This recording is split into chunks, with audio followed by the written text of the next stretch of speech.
Salam Bapak Ibu Saudara yang diberkati oleh Tuhan. Haleluya. Saya berharap kita semua dalam keadaan baik dan selalu sehat. Dan kiranya kasih karunia Allah kita di dalam Kristus Yesus Tuhan kita selalu tercurah melimpah atas kita semua. Dalam kesempatan ini kita belajar kebenaran firman Allah dari 1 Timotius pasal yang pertama ayat yang ke-18 dan 19. Demikian firman Tuhan. Saya bacakan kepada kita semua. Tugas ini kuberikan kepadamu Timotius anakku, sesuai dengan apa yang telah dinubuatkan tentang dirimu, supaya dikuatkan oleh nubuat itu engkau memperjuangkan perjuangan yang baik dengan iman dan hati nurani yang murni. Beberapa orang telah menolak hati nuraninya yang murni itu, dan karena itu kandaslah iman mereka. Pertama-tama, saudara-saudaraku yang diberkati oleh Tuhan, kita yang melayani Tuhan, kita harus mengenali panggilan kita. Timotius mendapat tugas pelayanan dari Tuhan melalui Paulus, bukan karena secara kebetulan, ya, bukan sembarang saja. Paulus mempercayakan tugas pelayanan kepada Timotius itu berdasarkan nubuat, ya, tentang Timotius. Atau dalam kata lain, Timotius itu memang sejak awal benar-benar terpanggil, ya, sudah ditetapkan Tuhan untuk melayani dia dalam pemberitaan Injil. Jadi kita pun demikian, saudara yang diberkati oleh Tuhan, kita harus mengerti panggilan kita. Kita harus memastikan bahwa kita benar-benar terpanggil untuk melayani Tuhan. Karena kalau kita mengerti panggilan kita, kalau kita mengerti bahwa kita benar-benar terpanggil untuk melayani Tuhan, dari situ akan lahir yang namanya visi. Ya. Dan dari visi itulah motivasi kita akan diluruskan. Oleh karena visi kita itulah itu yang membuat kita akan tetap bertahan, itu yang membuat kita akan senantiasa berjuang dan terus berjuang dalam pelayanan Tuhan. Karena kita punya visi yang harus dicapai, punya target. Kalau kita tidak punya visi dalam pelayanan, kalau kita tidak mengenali panggilan kita, maka kita sama dengan orang-orang yang berjalan tanpa arah, tanpa tujuan. Ya, kita tidak punya target, kita tidak punya titik di mana harus kita capai. Sehingga kadang-kala kita ketika diperhadapkan dengan masalah, diperhadapkan dalam persoalan-persoalan dalam pelayanan, kita terlalu cepat untuk putus asa, terlalu cepat untuk mengambil keputusan berhenti dalam pelayanan. Kenapa? Tidak ada satu target yang harus dicapai, ya. Di mana kita merasa tidak nyaman lagi melayani, di mana kita merasa tidak ada enaknya, ya, di mana kita merasa capek.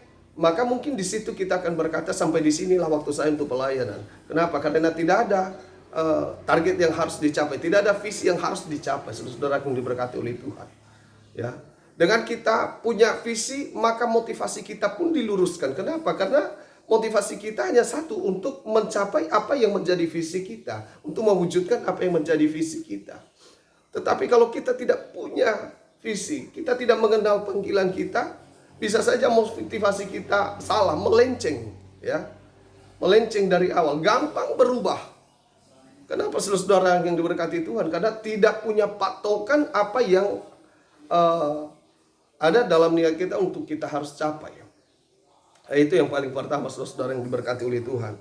Kalau kita tidak mengenali panggilan kita, kita tidak punya visi, saya pastikan kita akan gagal di tengah jalan. Nah, dan kita tidak pernah tahu di mana arah pelayanan kita. Yang kedua, saudara yang diberkati oleh Tuhan, pelayanan itu adalah perjuangan. Paulus berkata kepada Timotius bahwa pelayanan itu adalah perjuangan. Kita harus sadari, saudara yang diberkati oleh Tuhan. Maka untuk melayani Tuhan itu kita harus butuh persiapan diri. Kita harus bersiap sejak awal. Pelayanan itu, ya, secara manusia, secara fisik tidak ada enaknya, betul. Ya, tidak ada enaknya. Di mana enaknya? Capek itu secara fisik. Ya, tapi puji Tuhan, kami selalu menganggap pelayanan itu indah. Ya, kami menganggap pelayanan itu indah. Demikian juga pelayanan-pelayanan yang lain, baik di kota maupun di desa. Ya. Pelayanan di kota juga saya percaya bahwa penuh perjuangan. Jadi kalau orang-orang yang berkata pelayanan di kota begini, banyak loh yang saling sindir menyindir kan. Pelayanan di desa begini. Saya mau katakan kepada kita, di desa maupun di kota, pelayanan itu punya tantangan masing-masing.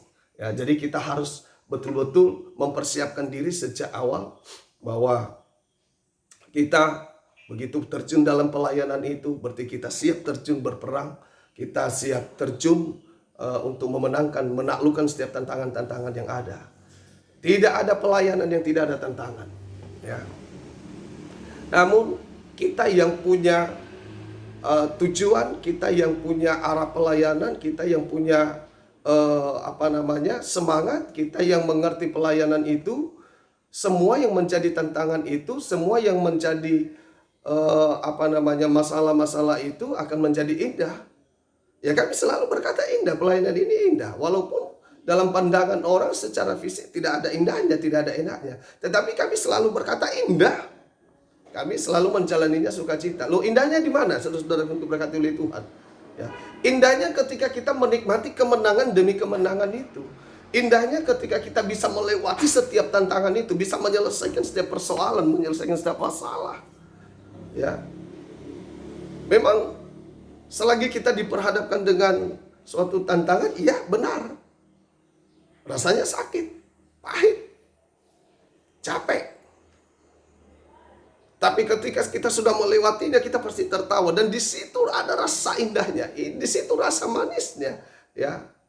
Di situ kita mengakui bahwa Tuhan itu luar biasa baik, luar biasa dahsyat. Saya sedikit bercerita, saudara yang diberkati oleh Tuhan, tentang pelayanan kami di pedesaan ini. Ya, perjalanan-perjalanan yang harus kami tempuh itu sangat luar biasa. Pelayanan kami tidak hanya di satu tempat, ada beberapa desa. Bahkan pernah kami berkunjung di tempat pelayanan anak rohani saya di daerah Susua. Itu perjalanannya luar biasa, saudara-saudaraku yang diberkati oleh Tuhan. Perjalanannya luar biasa menantang. Jalannya pendakian yang begitu tinggi.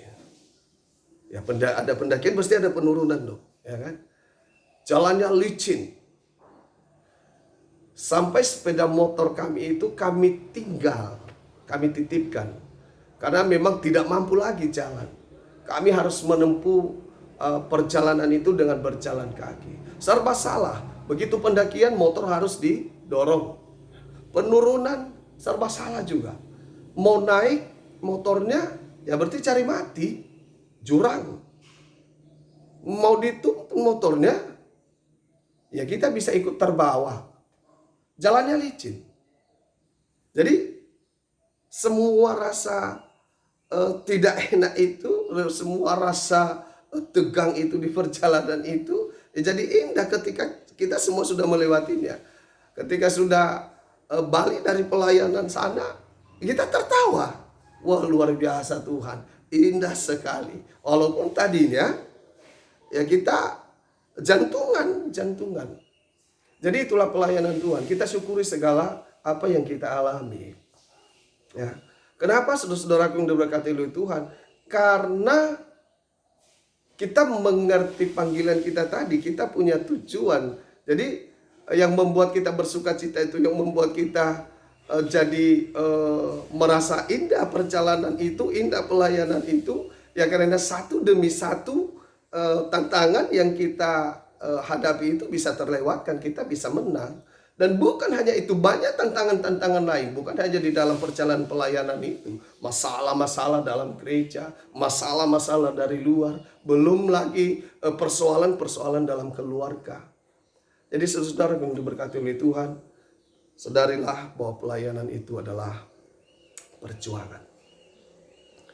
Maka kalau kita memang benar-benar terpanggil untuk melayani Tuhan, terlebih dulu kita harus persiapkan diri, ya, bahwa kita bersiap untuk melayani Tuhan. apapun yang terjadi. Yang ketiga, saudara-saudara yang diberkati oleh Tuhan, ya firman Tuhan tadi berkata,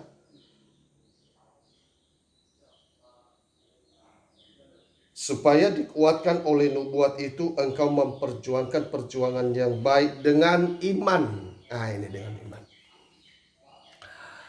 Kita sebagai manusia biasa sangat terbatas, tidak mampu melakukan pekerjaan-pekerjaan yang luar biasa itu, terlebih dalam pelayanan itu.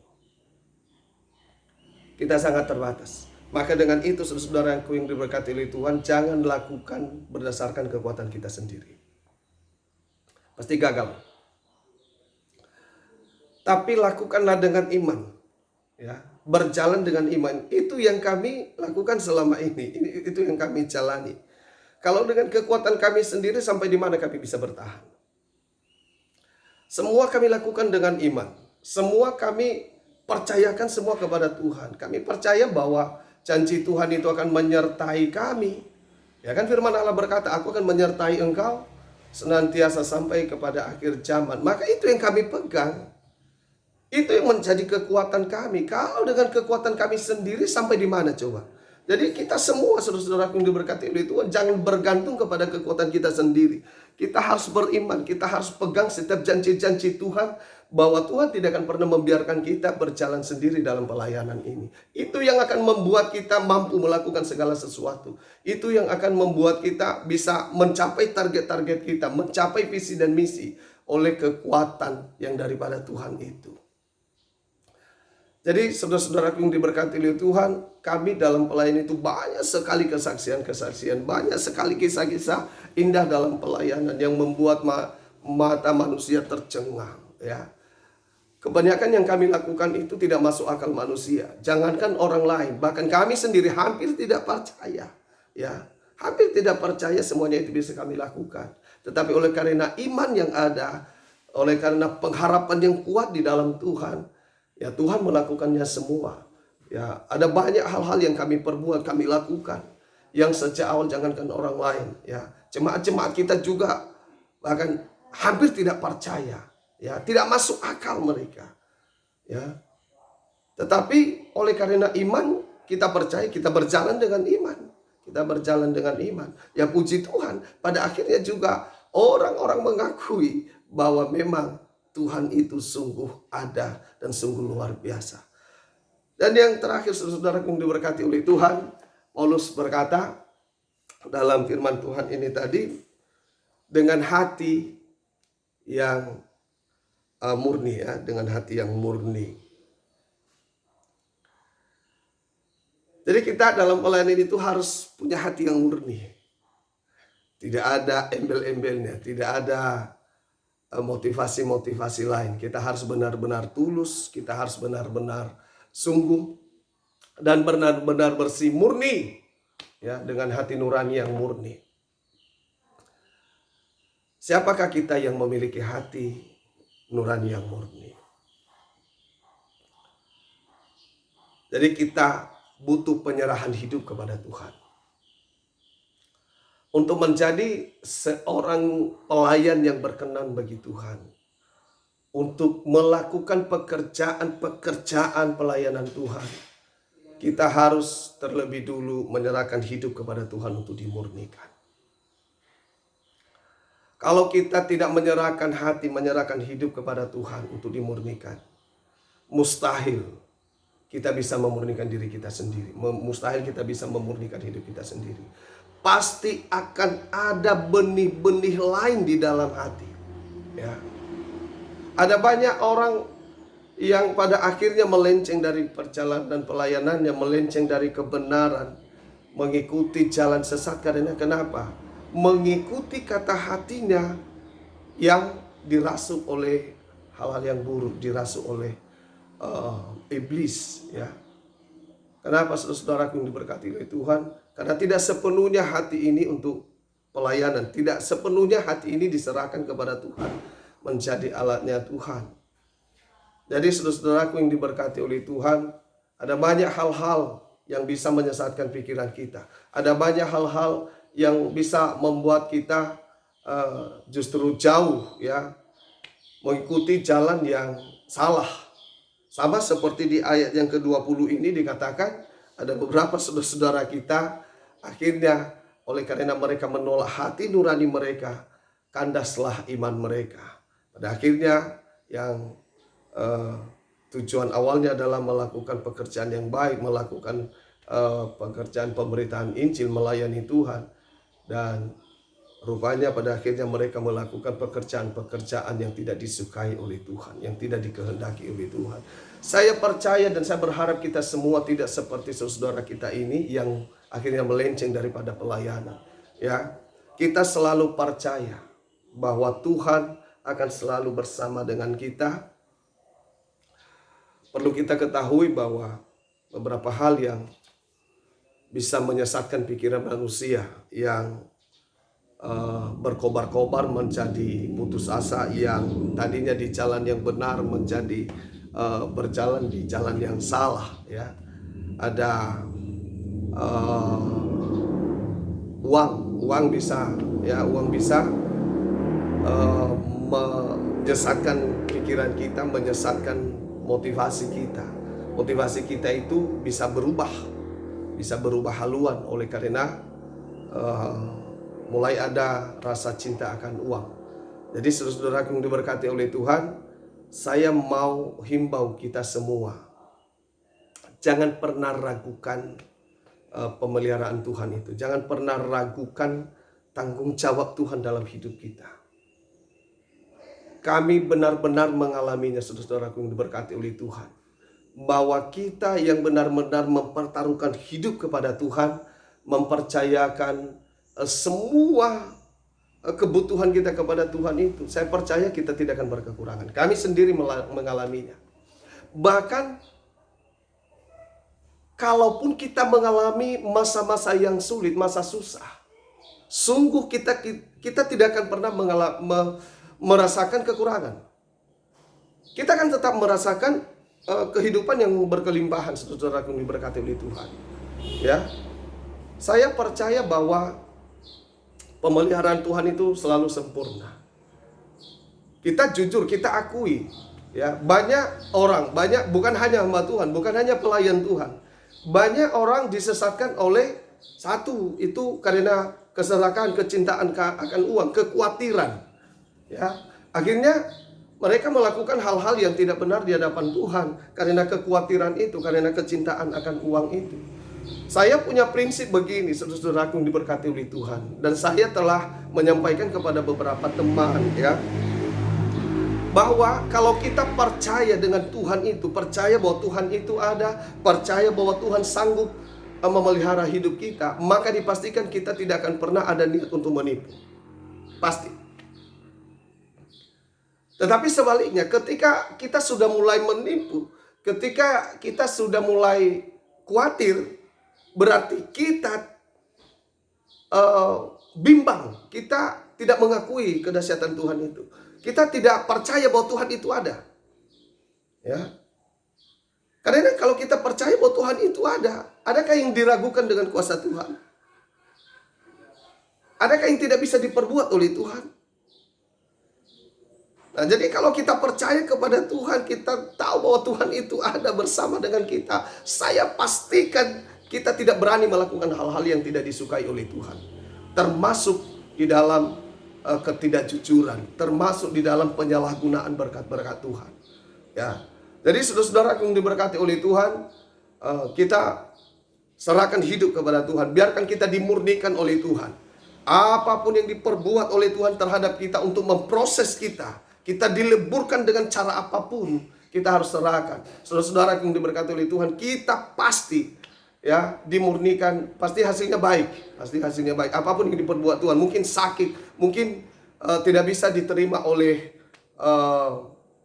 kita sebagai manusia biasa, ya, kita yang sudah terbiasa melakukan ini, tiba-tiba Tuhan berkata, itu kamu tidak bisa lakukan itu lagi, tidak bisa lagi begini, ya. Semuanya itu untuk kebaikan kita. Dan rasakanlah, pasti kehidupan kita setelah itu pasti lebih baik daripada sebelumnya. Jadi untuk melayani Tuhan, memiliki hati yang murni. miliki hati nurani yang murni, miliki iman yang murni, ya, miliki kesungguhan, kejujuran, ketulusan di dalam pelayanan. Saya percaya pelayanan kita akan diberkati oleh Tuhan, sama seperti pelayanan Paulus, pelayanan Timotius, dan hamba-hambanya yang lain. Demikian juga Tuhan pasti pakai kita di akhir zaman ini. Ya, Tuhan kuatkan kita, Tuhan tolong kita. Percayalah bahwa apa yang telah dijanjikan Tuhan pasti akan tergenapi. Ya, Tuhan akan menyertai kita. Tuhan tidak akan membiarkan kita berjalan sendiri. Dia akan menopang kita, dia menuntun kita, dia pegang tangan kita. Kita hanya menjadi alat, ya. Pelayanan itu pelayanan Tuhan, bukan pelayanan kita. Kita hanya alatnya Tuhan untuk melakukan pekerjaan itu. Percayalah bahwa Tuhan yang melakukan semua pekerjaan itu di dalam kita. Ya, Tuhan Yesus memberkati kita semua. Tuhan kita itu dahsyat, luar biasa. Haleluya. Shalom.